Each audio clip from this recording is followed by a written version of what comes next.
وزي ما قلت لكم اعزائي المشاهدين، تملي هتلاقوا عندي الجديد والمحتوى اللي انا بقدمه محدش في مصر الوطن العربي يقدمه. لو عجبكم بقى النهارده اعمل لكم حاجه جديده.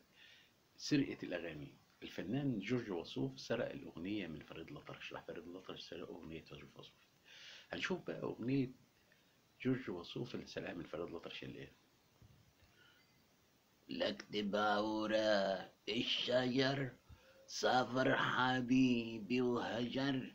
يا حبيبي دخيلك عود، بيكفي غياب الظفر. يا حبيبي دخيلك عود، بيكفي غياب السفر، بيكفي غياب السفر. طيب فريد الأطرش بقى راح سرق اغنيه جورج وسوف وراح قايل ايه.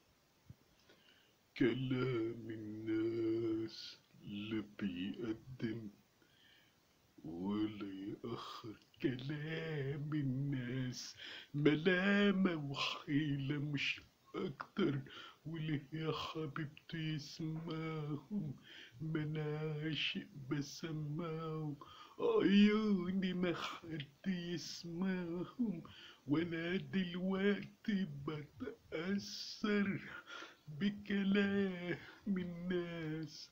كلام الناس لا لا لا لا لا بيقدم ولا